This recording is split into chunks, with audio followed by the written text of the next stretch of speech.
So last time we talked about how to measure GDP use three different approach. And we also discussed some problems in measuring GDP. In this class, we are going to talk about nominal versus real GDP. And also we're trying to understand why we need to look at real GDP. And then the second topic we're going to discuss is saving, wealth, and the capital. And then we're going to talk about labor market. So this is still in the chapter of measurement. Remember, so we are trying to understand how to measure the macroeconomy from different aspects. Let me start with this diagram to help you understand why we care about nominal versus real GDP. So this diagram shows the inflation rate since 1980. And recently, so the high inflation rate has been on the headline of the news. Now, this diagram you can see, look at it here. The inflation rate is very, very high, but certainly we need to understand what this means, right? But in plain language, inflation is essentially a price change. But this price change, there are two questions. Number one, how we get a measure of price change? And number two, so what is the impact of this price change in terms of measuring GDP? So that's what we are going to discuss today.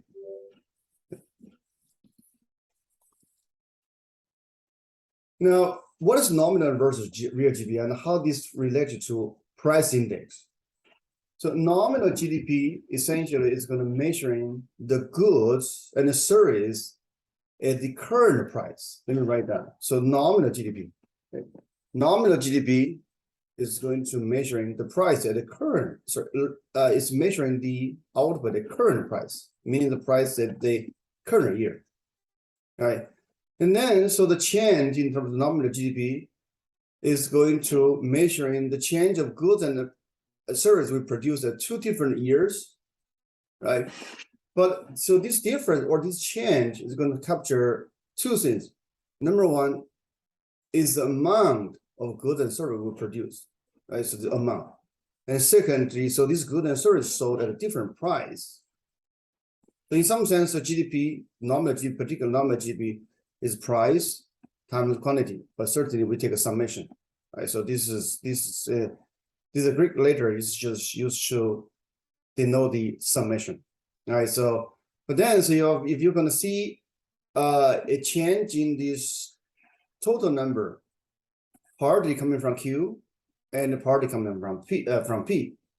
However, the standard living, that's what we cares, is going to be determined by the quantity of goods and service, but not price. So in other words, if the price change, but the quantity doesn't change, on the surface you're going to look at there's an increase in total GDP, but essentially, so there's nothing changed in terms of standard living. So in that sense, this is not a good indicator. That's why we need to go beyond nominal GDP. So to give you an example, right? So you have two apples, one cars, and three plane tickets. How we are going to add them together? But certainly we need to use prices to convert all goods and services in dollar term and aggregate them together. Right? But then, so in order to comparing the standard living change from one year to the other year, we need to take care of the price. Right? What is price index? So price index is going to use is a weighted average of set of observed price that give a measure of price level. So what this means? It just means so you have a set of goods, a bunch of goods. And then so the price of the good change from one year to other year, or from one period to other period, like quarter or month. Okay? And then so the price index is going to keep track of the cost of these goods. Right? So this is how it works. And certainly we are going to have a more detailed definition and example to show you how we calculate the price index. The price index is going to allow us to measure the inflation rate. Actually, the inflation rate essentially is the growth rate of the price index or the change in price level. Okay. Measuring the inflation rate allows us to understand how much of the increase in GDP is nominal and real. So again, so the GDP is a summation of P times Q. So if you know how the price change or the percentage change, and then so we can deflate this total change in nominal GDP, and then so we are going to get the real change in quantity, but that's what we care. Now, before I show you the details how we calculate real GDP versus nominal GDP, and particularly how we calculate the price index, let me show you how the real GDP and nominal GDP looks like. Okay. So this is nominal GDP. Again, so essentially you use the price times quantity. What is the price? It's the current price. What is quantity? So what you produce. Now, what is real GDP? Real GDP, we are going to use the quantity, but P, let's just use, let's call it hard, a different P, meaning we are going to choose a P. So for some base year, meaning so you're going to choose a standard. The standard price is going to use to measure quantity change over time. And then clearly you can see there's a difference. But then there's a 1 point. The real GDP and the nominal GDP, they coincide with each other. But that's essentially, that's just because, so you choose one this year as a base year. Hence, the P hat is going to equal to P. For the other years, it's going to be different. All right. But usually, so what we can see is, so if you look at the past, you would need to look forward. So the nominal GDP, usually nominal GDP is higher than real GDP. Why? It's just because, so the prices grow. But by the way, so we look at the past. Why the real GDP is higher than nominal GDP is because you calculate here nominal GDP, you use a price from this point. But then the nominal GDP here, you use a price and this in 1984.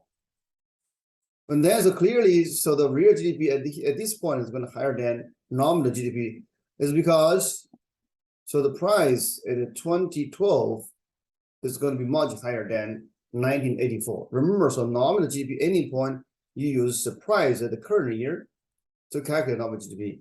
But real GDP, you use the price in the base year here. Clearly, we choose around 2012 as a base year. So this is how the data looks like, right? And then clearly there's a big gap. So for example, if you look at 2019, nominal GDP is 21.5 trillion, but the real GDP is only 19.1 trillion. So actually there's, if we look at a nominal GDP, so we can overestimate the output or overestimate the standard of living by more than $2 trillion. This is not a small number. Now let's look at the definition of price index. We are going to look at two price index or price level. First one is consumer price index. So what are we going to do here? So we are going to choose a fixed basket. Once we choose a fixed basket, and then so we are going to calculate the average price of this basket of goods at each year or each quarter. But how we are going to define this fixed basket? So this fixed basket first is only include some goods and services that are purchased by typical consumer. Right? And then so how we are going to get these goods and service? Essentially, usually will come, this is coming from a survey. So for example, so they're going to survey people around the United States with different background in terms of income, age, geographical location, education, ethnicity, so on and so forth.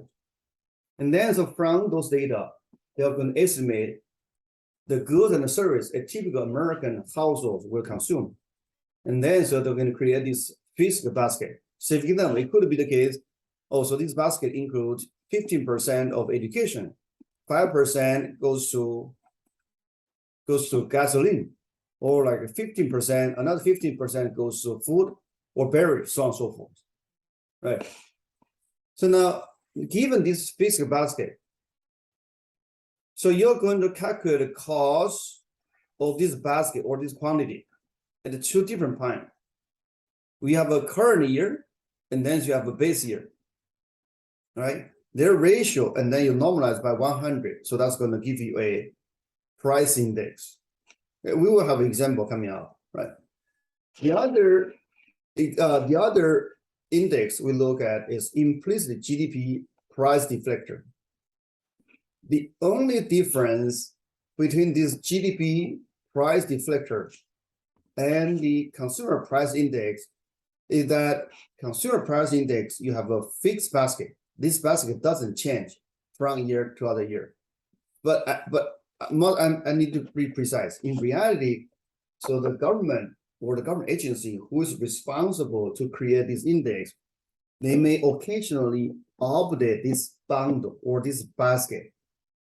So for example, why they do that? So for example, so 30 or even like 20 years ago, cell phone probably not that popular as today, or internet wasn't popular as it is today.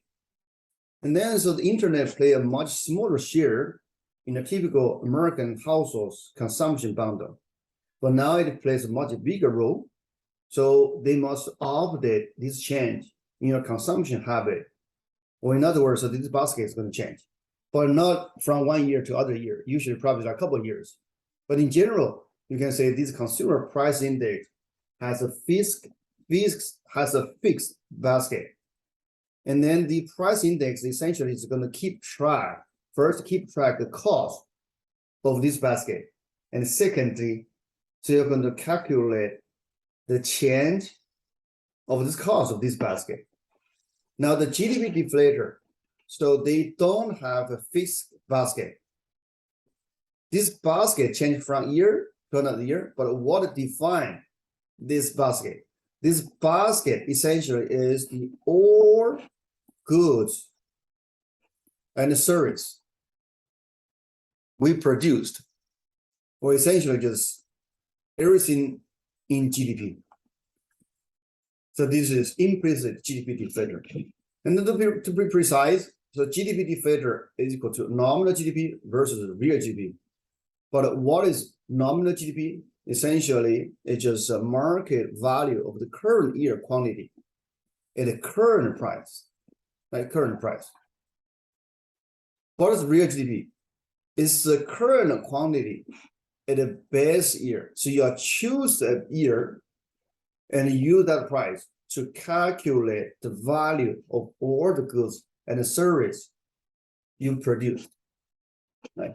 To summarize, the key difference between CPI and the GDP deflator is that in one, the weight doesn't change, but in other, the weight changes over time. So in which case weight doesn't change, which is CPI, which case the weight changes over time, which is GDP deflator. Right.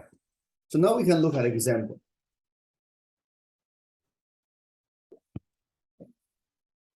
So in this fictional example, the economy only produced two goods, apple versus orange. So this is a simplification. Right. Now we look at 2 years, year one and year two. In year one, so you produce 50 apple and 100 orange. First, the reason why we need to look at the price is because really you cannot add 50 plus 100 because it doesn't tell you anything. You can say, oh, this is like 150 fruits, but this is not very informative. Okay. Instead, we are going to look at the price, and then so we just use quantity times price, sum them together. So that's going to give us the nominal GDP. Okay. So in other words, so the nominal GDP in year one is going to equal to, so 50 times 1 plus 100 times 80.8. So that's going to 130. So this is a nominal GDP in year one. Erase this. So now let's look at year two. So maybe just first write down. So year one, nominal is 130. But clearly, so you can also find out the real GDP of year one. But depending on which year you have base year as the price. Okay, so let's say, for example, we use year one as a base. And then the real GDP is going to be equal to 130. That's by construction, okay? Because you use the same price. Now, more interesting to look at year two. First, what is the year two's nominal GDP? So you use price, use quantity times price, right? So it's going to 80 times 1.25 plus 120 times 1.60. So that's going to give you a nominal GDP. This is nominal, right? But also you can look at the real GDP. How we're going to calculate the real GDP? So again, so we are going to use the fixed price. Okay, so we are going to use the price at year one, and then so you're going to use 80 times year one's 1 plus 120 times 0.8. Now, clearly you can see there's a difference between real GDP and the nominal GDP. And the real GDP is more meaningful, particularly when you compare it with this 130. Because certainly this number is big, not only because, or you compare it here, not only because you produce more, also because the price increase. We look at the real GDP, and then we get rid of the price change. Now we use original price. Okay, so this is real GDP versus nominal GDP. Now we understand the difference between real GDP and nominal GDP through this example. We can look at a GDP deflator. Okay, so GDP deflator. So first, you need to pick a base year.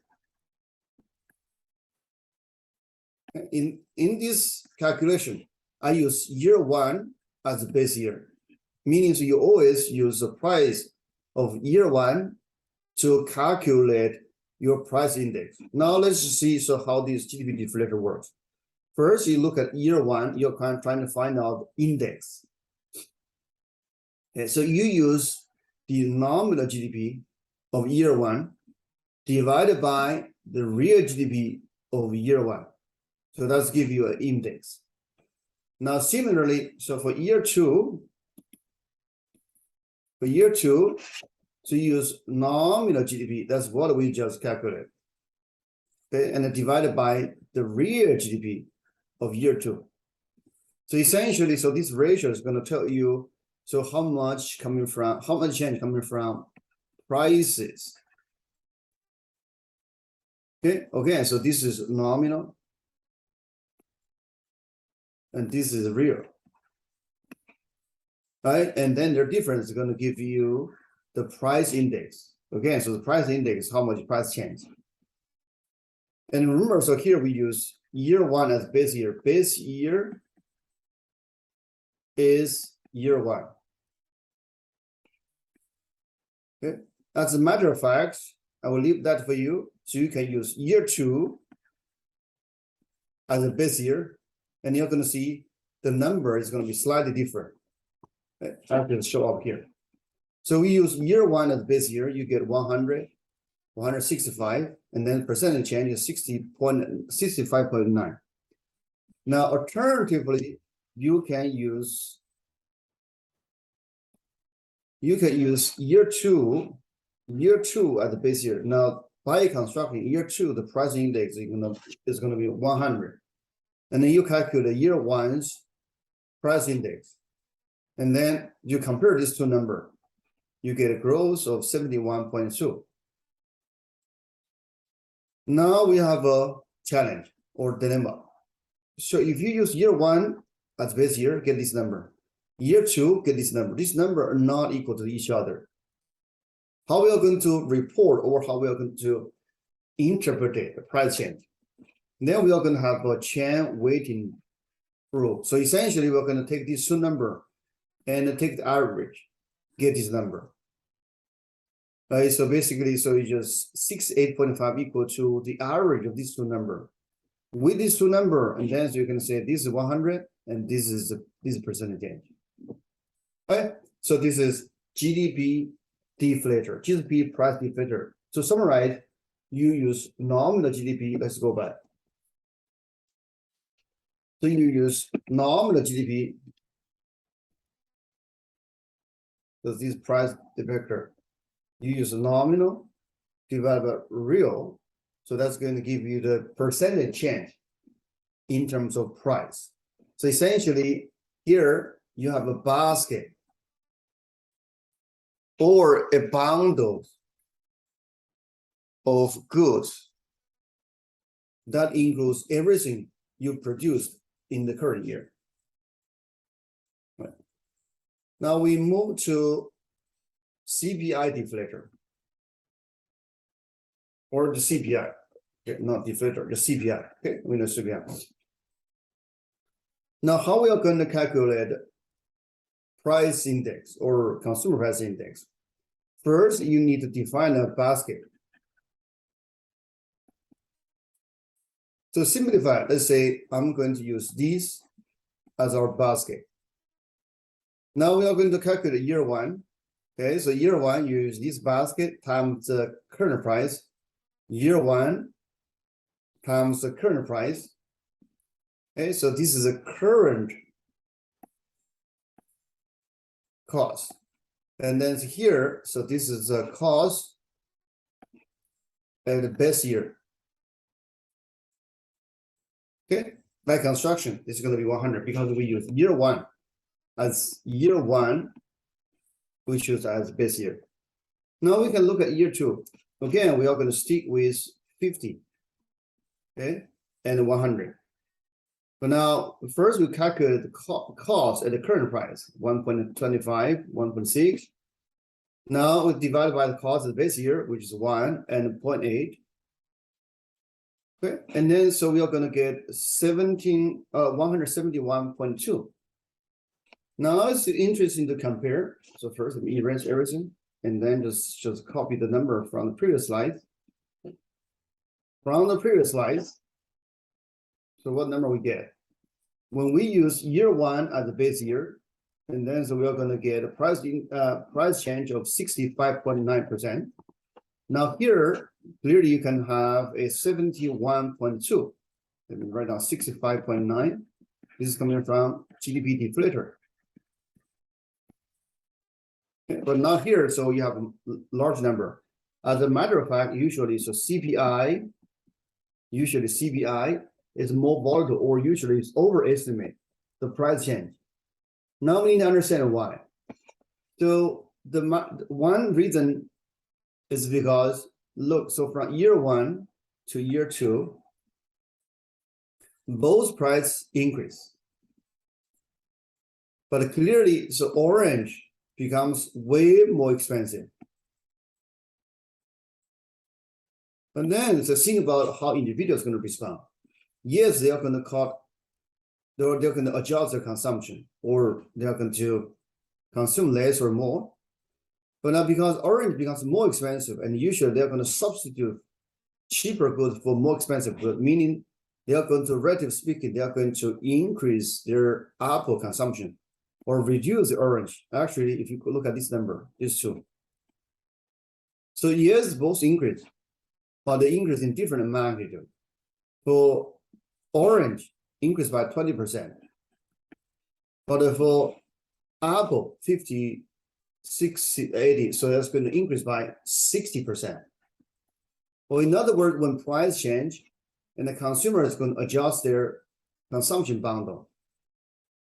The GDP deflator has that built in, because GDP deflator should use whatever you produce or whatever household choose to consume as a basket. But the CPI, we fix that. We fix this 50 and 100. Or in other words, so CPI does not easily reflect how consumer may respond to price change. So in that sense, so CPI usually overestimate. Now we can look at actual data. So this is for the US data after World War II till 2010. So on the top, this is CPI, and the black line is GDP deflator.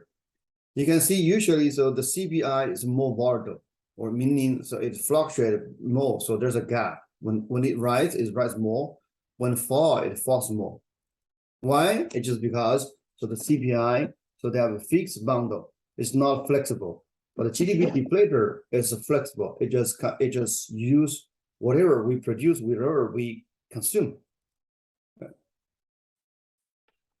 And over the long term, so their gap, this is their gap. So this is going to, particularly after 70, so the gap is kind of increase. This is what happens in the data. Now to summarize, CPI versus GDP deflator. CPI is more volatile. Make sure I understand why it is more volatile. The short answer is CPI has a fixed bundle. But then, so in reality, households may adjust their consumption pattern as a response to price change. Usually, they substitute cheaper goods for more expensive goods. Secondly, CPI is upward bias. So this is exactly because of substitution bias, as I just mentioned. Right? For example, oil price shocks happened in mid of 1970. Price of oil skyrocketed. If you look at the CPI and in the short term, so they keep use the same basket, assuming households consume the same amount of oil or gas. While in reality, households respond by reduce their demand for gasoline and cars, and they increase their demand for public transportation, meaning so the bundle is going to adjust for something cheaper, more affordable. Right. But this happens until 1976. The basket included much less gasoline. But it means when they calculate the price index in 74, 75, and then the CPI is going to overestimate the inflation or the price. However, CPI usually is a better measure of cost of living in the United States. Why? It's because among GDP or the GDP deflator, there are many goods and services not consumed by typical American households. Say, for example, there are many like raw materials, copper, gold, okay? Or something only business consume, like a lumber, right? It is going to show up in GDP, but not. It doesn't matter, or it won't have much impact, or won't have much direct impact on consumer. So hence, even though CPI is more volatile, overestimate the inflation, but seriously, overall, it is a better measure of a cost of living. Here, actually, you explain why GDP price deflator may not a good measure. It's because there's some like investment goods, like I said, some raw material, also include like trucks, pens, oil pipes, not interest to households. Right. So this is CPI and the GDP deflator. Now to summarize, so there are some issues we need to be aware of in measuring real GDP and the price level. So the relative price of goods change over time. So this is a problem for CPI measurement. Why is a problem? It's because so the households may substitute cheaper goods for more expensive goods. Like an example to show you, like 1970, middle of 1970, oil becomes very expensive. And the gasoline price skyrocketed. And households choose to use more public transportation or drive less. Actually, this happened in 2022 again. Right. Now, the other issue with measuring price level or real GDP is that the quality of goods and services change over time. For example, the computer we use, the quality change almost every year, but at least like once a decade. So you are going to see completely different computer or your cell phone, right? But then, so the price change, it doesn't reflect, or the quantity doesn't reflect. So what do we consume? And then finally, over time, there are new goods and services are introduced. And some goods and services become obsolete. This also not show up properly in real GDP and price level. We need to factor that in when we look at price level and the real GDP. Or in other words, if you compare 2000 to 2023, this 2 year, okay. If you look at the survey, if the real GDP, say for example, if the real GDP,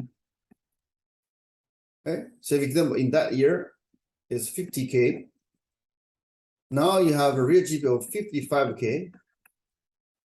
It seems like a small difference, like 10%. But this small difference doesn't consider change in quality of goods and service. Also, it doesn't consider new goods and service.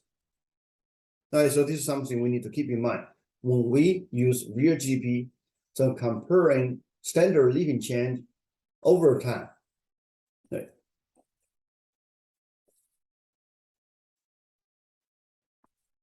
All right, so now we are going to move to the second topic we're going to discuss today. So in macroeconomics, one important concept is going to differentiate between stock and the flow. Okay, we use stock. Oh, by the way, this stock is different from the stock market stock. Okay, so they use the same word but a slightly different meaning. Right. So this is particularly important for us to understand the economic growth as we are going to study in the next lecture. Right. In this diagram, I can kind of show you the difference between stock and the flow. A stock is what you have, and the flow is just the change in terms of what you have. It could be positive or negative. Now, to be precise, the stock is a quantity measured at a point in time, and the flow is a quantity measured per unit of time. It's like a chain. Right? Example: the U.S. capital stock. Actually, this means the total capital, physical capital we have, was 10 trillion on January 10th, 2012. At the point of time. Now, if we look at flows, okay, we can say that U.S. investment was 2 trillion during 2012. This is meaning, so in the year of 2012, the U.S. economy let me write down, additional $2 trillion worth of physical capital. Here it says at the beginning of 2012, we had. Okay, so that's the difference. And here's a further example. What is the example of stocks? Like a person's wealth. What is flow? And a person have more saving or withdraw. That's going to change his wealth, change his stock. Second example, numbers of people with college degree versus numbers of college graduates this year.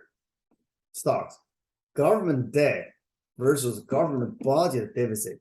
Okay, those are examples to tell you the difference between stock and the flow. Okay? And furthermore, there are 4 examples. Okay, what's the difference between stock and the flow? The balance on your credit card statement, that's the stock. So how much you own. Population of the United States, that's a stock. So that's in the current period or current time. So how many people we have. The size of your CD collection. Okay, so this is a stock. This is how much you have. Finally, a number of workers who lost their job. So this is a flow. Why? This just measuring how many people leaving the workplace. Right. Okay, so we use the stocks and the flow to understand saving and investment. So in some sense, saving. Sorry.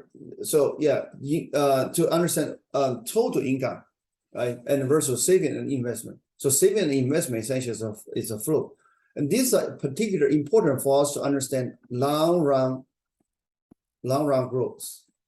Okay. Why this is important is because physical capital is the key input for production. And but where the physical capital coming from? Usually come from saving and investment.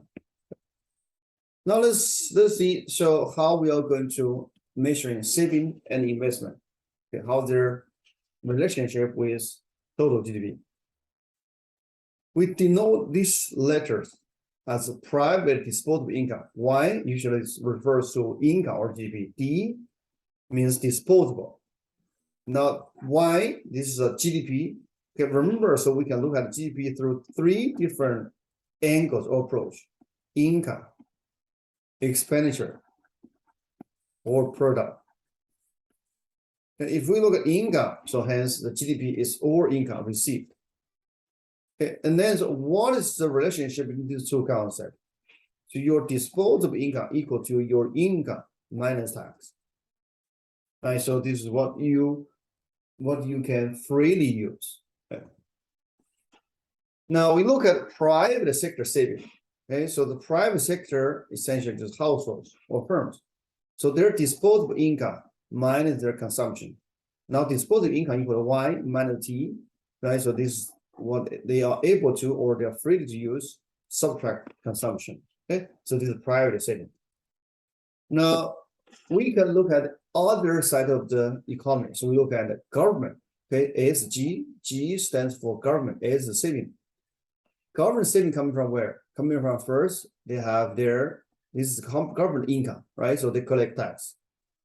They have the spending, G. So what is G? Example G, so the national defense or the government spending in public university, right? So this is their G.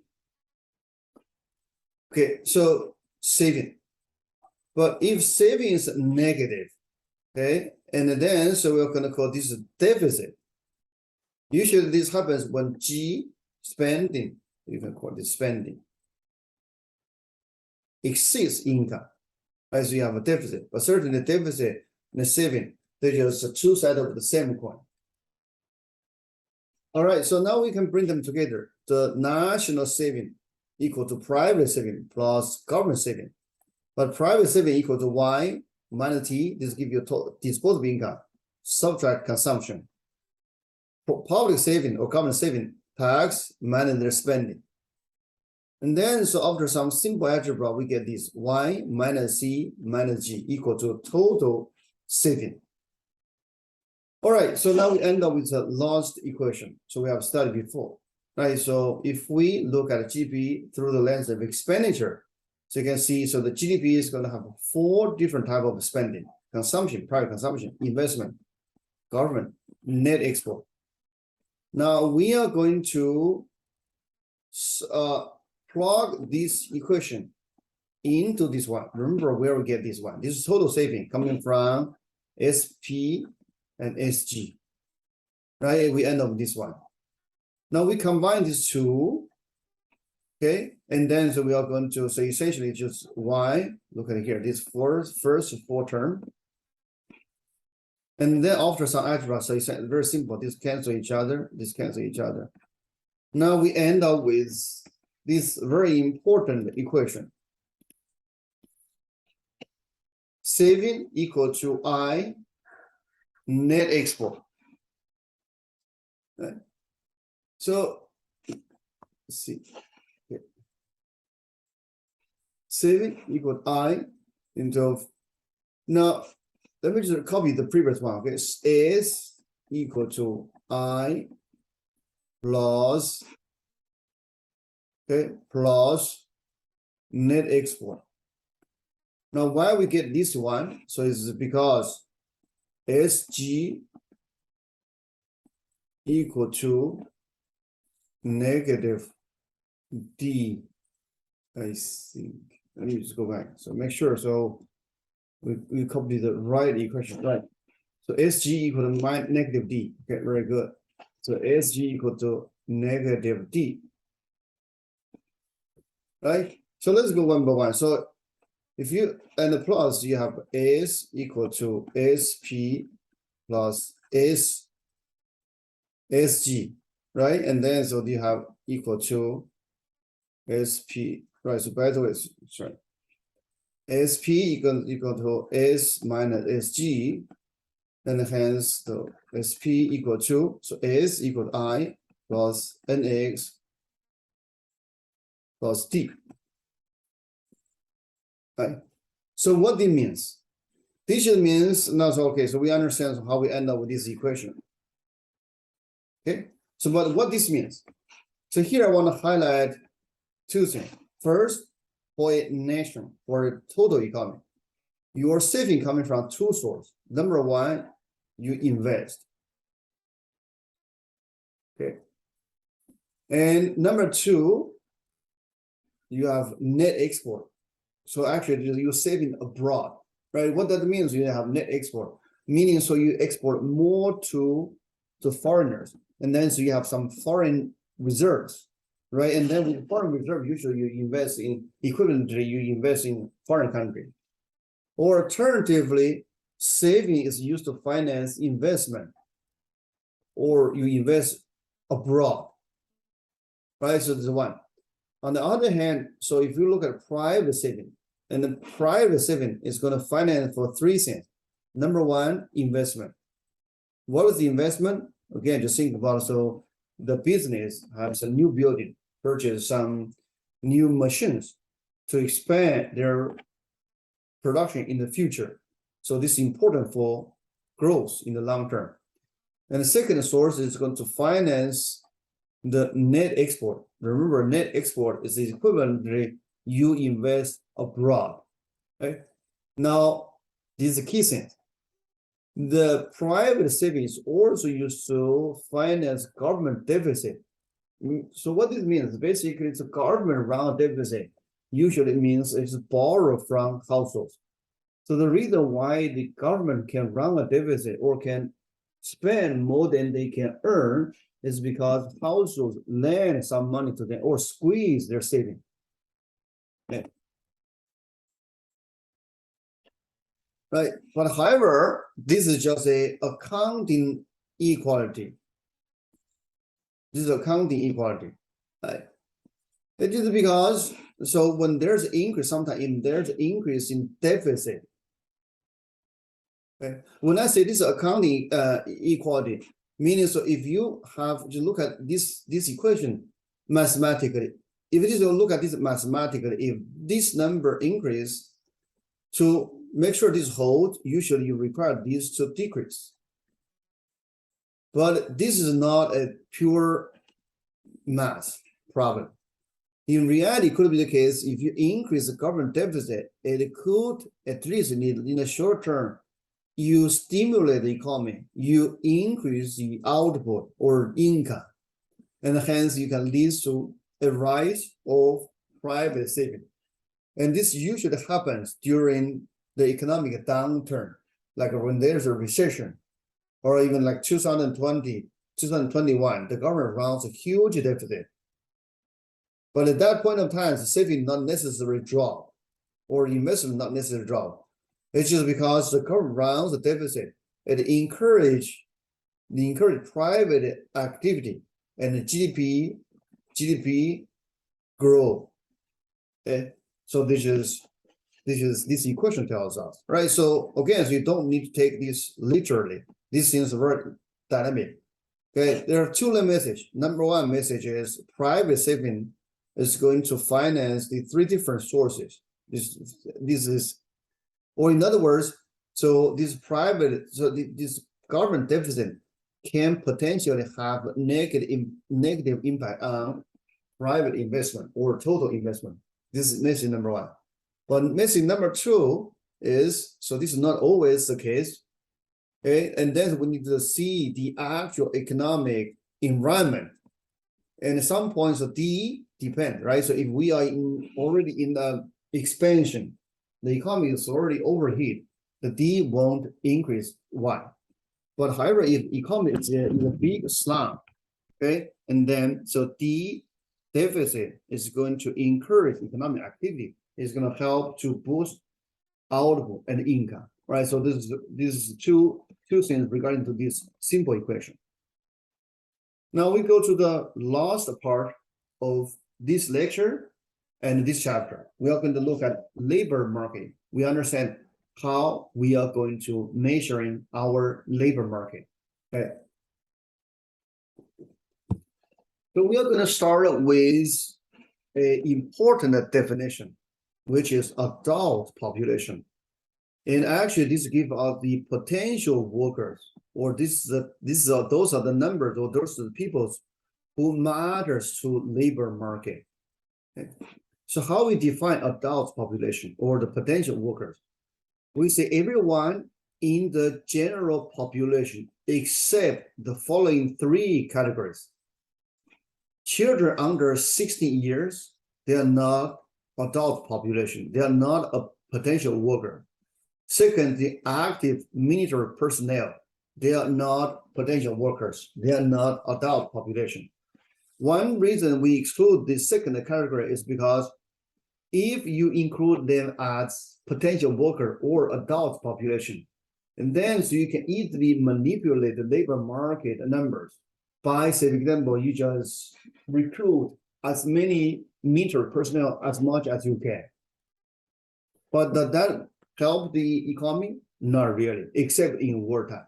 So that's why usually we exclude this number. We exclude this number from the adult population. And the third, institutionalized person, we don't include them in the potential workplace because they are not free to work, either because they have some medical condition or they are served in the prison.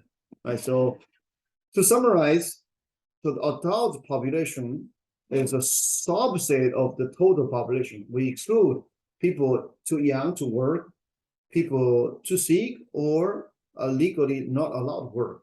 And finally, we exclude those military personnel. Okay, so that's where we start. And then, so given this adult population, we are going to classify them in 3 categories. Actually, so this classification was maintained by Bureau of Labor Statistics. So BLS stands for Bureau of Labor Statistics. Okay, so these 3 categories includes employee. That's very simple. You have a job. Okay, you have a job, whether you like or not, whether this is a full-time or part-time. Okay, so you have a job, you're employee. Now, unemployed, those are, so you, in order to consider as unemployed, first, you don't have a job. Okay, you don't have a job in the past week. At the same time, in order to count as unemployed, you have been actively searching for work during the last 4 weeks. Okay, that's very important. That just means if you lost your job, but say for example, you lost a job like 5 weeks ago, and since then you stopped to looking for a job, meaning so during the past 5 weeks, you have not searching for a job, and then you are not considered as unemployed. And you may wondering, so how we are going to classify those people who don't have a job, who are not looking for a job? They are considered as not in labor force. But then, so what is labor force? Labor force is a combination of employed and unemployed, right? So those are 3 categories. And here I could give you a better picture. So the big pie is the adult population. So by the way, so this population, to be precise, is adult population. We exclude young, okay? We exclude young, too young to work, and we exclude military. And furthermore, we exclude those people who are not legally able to work or too sick to work, right? So this is the adult population. This excludes roughly 80 on around 100 million people, okay, roughly. Because remember, so the US total population is a little bit more than 300 million, right? So this is our starting point. Now, given this adult population, we classify them as either you have a job or you don't have a job, but are looking for a job. And this too is classified as in labor force. And finally, you have people not in labor force, right? So this is how we classify each individual based on labor market status, right? Now, okay, so here it's kind of, okay, so just summarize what I just discussed. Employed, meaning you work as paid, working your own business, or working as unpaid worker in a family member's business, okay, as long as you have a job. Also include those who are absent due to some like pregnancy, illness, vacation, that's just temporary, right? So, but they're still the employee. So, but they maybe just either paid leave or unpaid leave, but they are employee. Unemployed, those are not employed, but as the big but looking for a job in previous 4 weeks. But this also includes those who waiting to be recalled to a job from which they have been laid off. Right. So labor force is a combination of these 2 categories. This should just give you labor force. And then everyone not in labor force, Okay, so that is category. That's just another group. That's another group. And usually it's because so there are reasons why people are not in labor force. They're too old, or they may have other important things to do, or they're just not able to work, or they just don't care about work. And so this is how we classify labor market. Now I can give you a few examples to understand how we categorize a particular individual in labor market. A college student working part-time, so this is considered as employee. A female employee on maternity leave, it is employee, even though temporarily she's not working, or she's not in office, to be precise. Now, third example, John is a university teacher, and in 2011, he won the Powerball lottery, and then he quit his job. Actually, so this is the example not in labor force.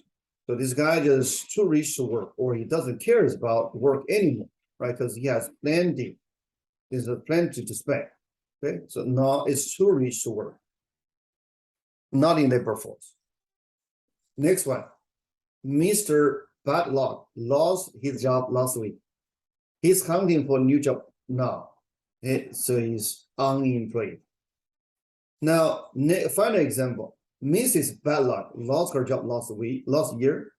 She has been looking for jobs in the last 6 months, but couldn't find one. And she gave up and decided to live with her parents for 1 year.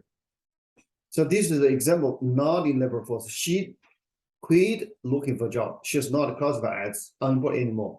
And as a matter of fact, we call them discouraged worker. Okay, discouraged worker. Now here, so given we know how we classify each individual based on their labor market status, data, so we can look at some statistics, and these statistics are going to help us understand the health of our labor market. First, labor force equal to employee plus unemployed. Unemployment rate is going to be equal to the number unemployed divided by labor force. Okay, so pay attention. This is not divided by the population, or not divided by the adult population, it's divided by labor force.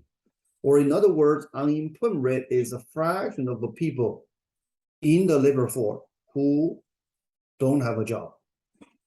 Finally, participation rate is labor force divided by total working age population. Now, so these two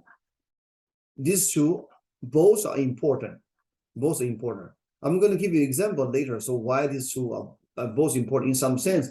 So the participation rate is kind of a substitute or complement the unemployment rate. Or in other words, if we only look at unemployment rate, may not be sufficient. Participation rate give us a more complete picture regarding to the health of labor market. Now, before I show example and before I show you why we need to look at these two statistics altogether, let's look at the actual data. So this is a portion of people not in labor force by reason. So why they are not in labor force? The biggest reason is they're retired, they're too old. And second big reason is people going to school, like you or your classmate, right? So you come to school, right? So you're not in labor force. Now the next one is people who are ill or disabled. So that's a big category. And then another big category is there are people who need to take care of a family or home. So either they have younger children to take care, or they have some elderly, their parents need to take care. And then there are like small fraction who may just give up, they just feel I just cannot find a job, and then maybe there are other reasons, not clear, or maybe just too rich to work. Right. So this is the reasons, or this is how people, what the reason behind people not in labor force, either don't have a job or not looking for a job. Right. Now, the other way to look at the labor market or not in labor force is by age. Again, so the biggest is among elderly, right? 65, because that's a legal retirement age. Because once you reach 65 in the United States, you can start to collect your social security benefit, right? So this counts the majority of the people who not in labor force. Now the other one is this group, again, this college students, right? This college students. So they are full-time students, so they are not in labor force. Oh, by the way, here, so this is another big group, 55 to 64. So this is someone who may be early retired. Okay, and then so in the middle age, there are different reasons. Either they have some family to take care, or they just feel cannot find a job. Right? So this is how the labor market looks like. And particularly, we dive into the group who are not in labor force to understand what's going on. Right? So this labor force participation rate actually change over time. First, we observe there's a gradual historical increase since World War II. Okay, it peaked at 2000 and then started to decline, but recently there's a trend of peak off. And so economists are trying hard to understand. So why these peak off? Why this peak off? Okay. But now recently there's a worry. So this is decline, a particular decline since financial crisis. Why this decline? Okay. Now it seems getting a little bit better. Okay. So this is what the data tells us, and this leaves us plenty of research questions to ask to understand why this pick up and why decline and why this gradual recover. Now I'm going to let you to try this. So this is a simple example, and I want you to use the above data to calculate the following number. Okay, so I'm going to give you some time to work on this simple problem. Right.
All right, so now let's just look at the example and explain to you how we are going to calculate those numbers. So this example tells us, so the number of employed is 140 million, unemployed 40 million, adults population equal to this number. And the first, the question asks you, what is the labor force? Labor force equal to employed plus unemployed. So hence, this is going to equal to 140.57 plus 14.51. Now, the second one asks you, what is the number of people not in labor force? And then so clearly, this total adult population, subtract this number. As you use 235.45 minus this number. Next one, the labor force participation rate. And then so we are going to use the number in labor force, which is the sum of these two numbers divided by the total adult population. Finally, unemployment rate. Okay, so we are going to use the unemployment divided by the labor force. That's going to be 14.51 divided by 140.57 plus 14.51. Now I'm going to use this example to explain to you why we need to look at labor force participation and unemployment rate together. Just imagine, if for some reason those unemployed, all of them feel hopeless, and then they decide to not searching for a job anymore. Now let's see, or in other words, so this suddenly becomes zero. Now let's see how the labor force participation rate and unemployment rate change. First of all, look at unemployment rate. The unemployment rate is going to change to this number. Let's go here. Unemployment rate is going to be 0 divided by 1,450,57. Why?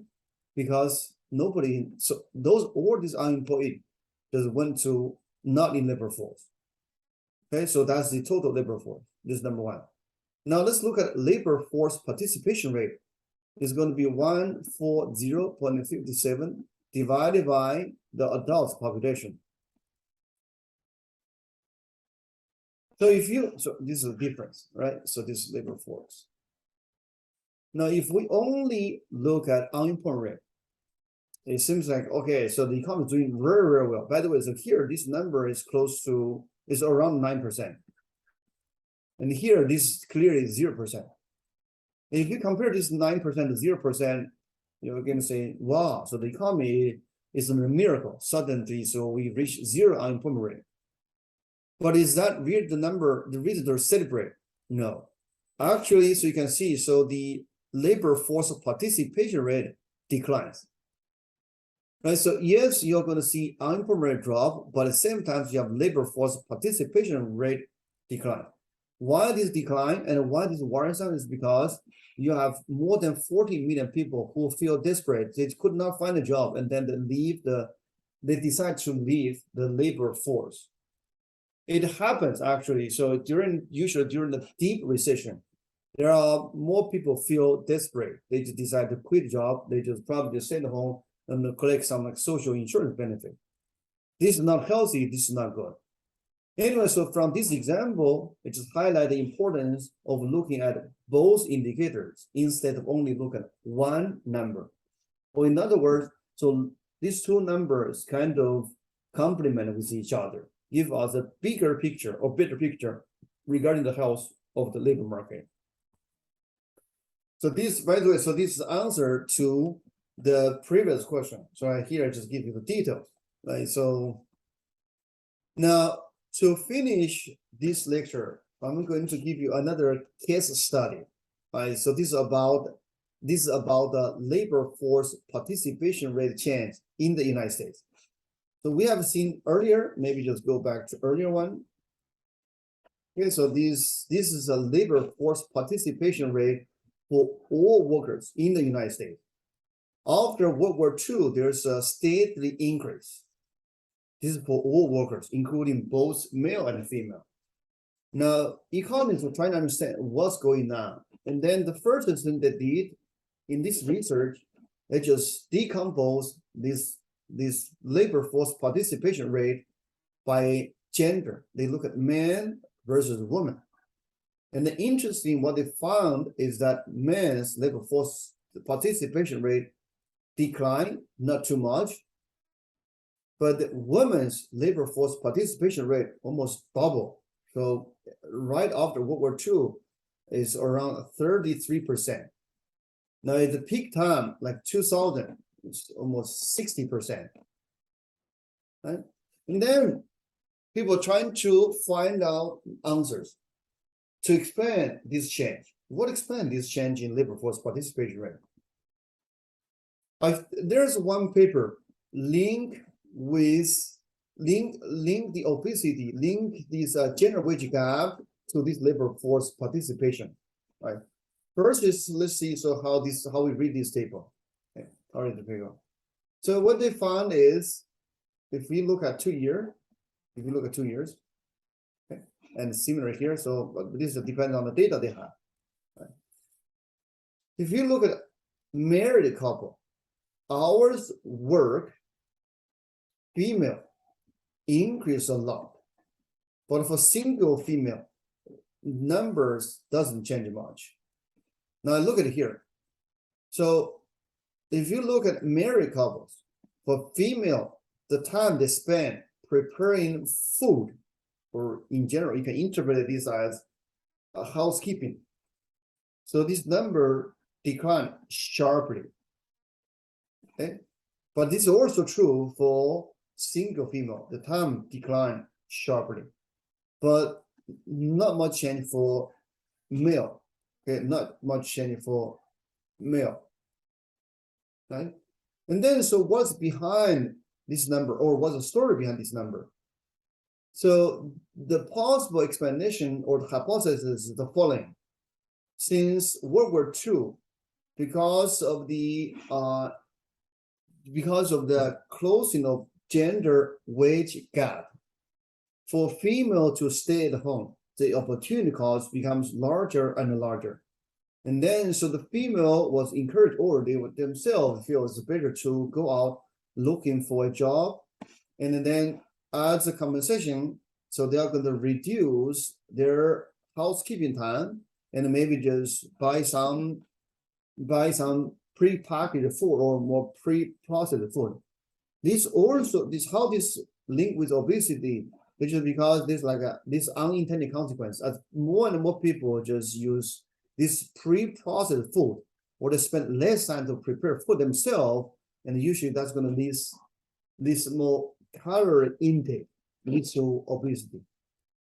All right, to summarize, so the story here is just linked with the technology change. What's the technology here? Essentially, it's just a technology that's going to close the gender wage gap. And this technology also allows people to buy food or prepare food, use less time or less money.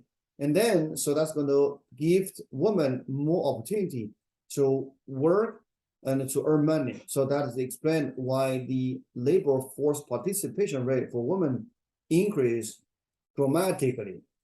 Right. So this is this chapter. Now we finish the discussion for measurement. And then starting from next class, we are going to look at long-run economic growth. We are going to look at the simple macro model to understand what determines the long-run economic growth.